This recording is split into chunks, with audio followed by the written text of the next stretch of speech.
Moorlands Radio Sport, in association with Leek Building Society. Pointed on what the scoreline was in the end.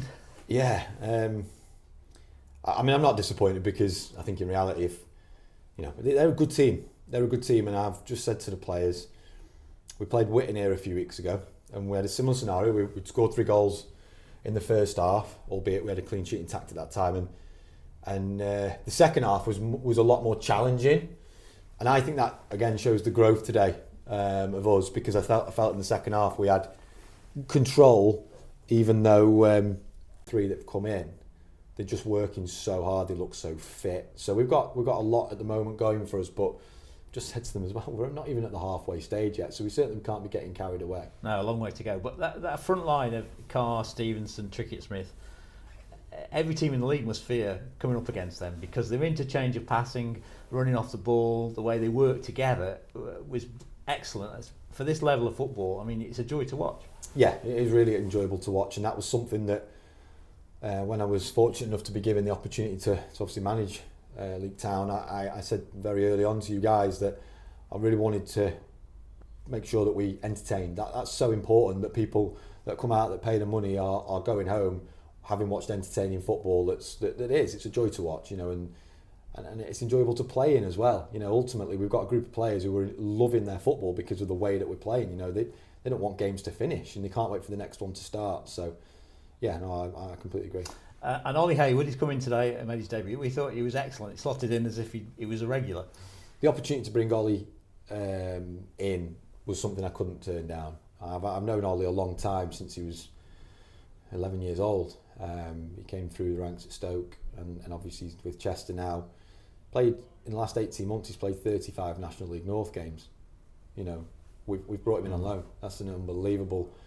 He could tell from the way he played. He was excellent, and he was quite progressive. He got forwards as well as defending really well. Yeah, he was a huge addition to us, and obviously it meant Keane's slid in one today, and that's not foreign to Keane's. He's done that before. So is Patrick Watts injured? We just wondered where he was. Yeah, no, we just went without Paddy today. He's obviously come in and played in the last 3 games and done fine. And certainly at Clitheroe, he was for his debut as an 18-year-old was super, and obviously played in the couple of games after that, and been fine. He's a young lad who needs to consistently play. We certainly don't want to lose Paddy, but I think we've got to get that programme right for Paddy now, whereby he's going and playing football regularly. He sat on the bench for sort of 8 to 10 weeks before getting that opportunity. He's played them 3 games, had a little taste of it, and now we need to try and get him playing regular.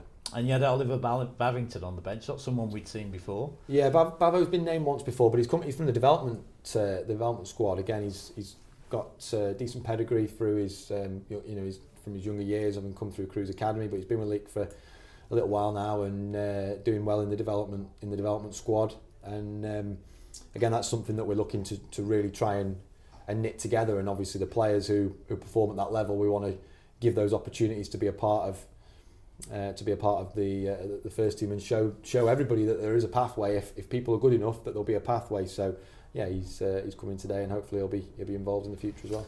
And results have gone for you a little bit today, because Prescott Cables have lost. So you've got a 4-point gap now at the top, although they've still got a game in hand. Mm-hmm. So does that change things at all? The fact that you've now got a little bit of a gap there. You've got 2 local derbies coming up over Christmas and New Year as well. Yeah, I hope it doesn't change anything.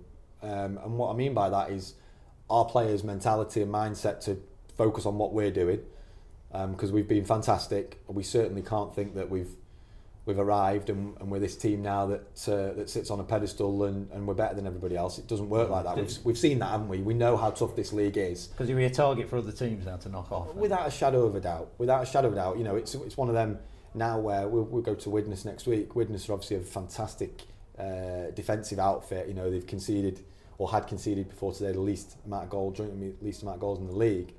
And teams are going to clearly create specific game plans to try and stop us, which makes it quite hard, I think, because you're planning to obviously play against them, but if they then come up with a bespoke plan specifically to play us, sometimes you can get caught out with that. So we've got to be able to try and navigate that, and like you've just said, the games that follow that are always tricky ones, and everyone drops points over the Christmas period somewhere along the line. So yeah, we're really pleased to have obviously notched 4 wins on the bounce after a couple of defeats a little while ago. But when you came in a week before Christmas, having been top of the table and the little gap, you really would have been snapped anyone's hand off for that situation when you took over. Even more so given the FA Cup run and following. I remember us playing South Shields following that game, coming in and looking at the league table at that point, and there was teams who obviously played 3 or 4 games more than us, but we were 15 points off the top of the league, you know, and that was obviously because of the cup run. But to have turned that round before Christmas and be in the position we're in is absolutely incredible. Thanks very much. One last thing. You must want a few more people to come down and watch the club over the Christmas period, to come and watch, because the football is so entertaining. You must want, you know, a few more fans through the gate. Yeah, well, naturally the next game on Boxing Day will hopefully get a bumper crowd, with it being a local derby and the nature of Boxing Day and being synonymous with football, of course. So yeah, hopefully we'll get a big crowd in, and then the players have to perform on that day to then try and get them in.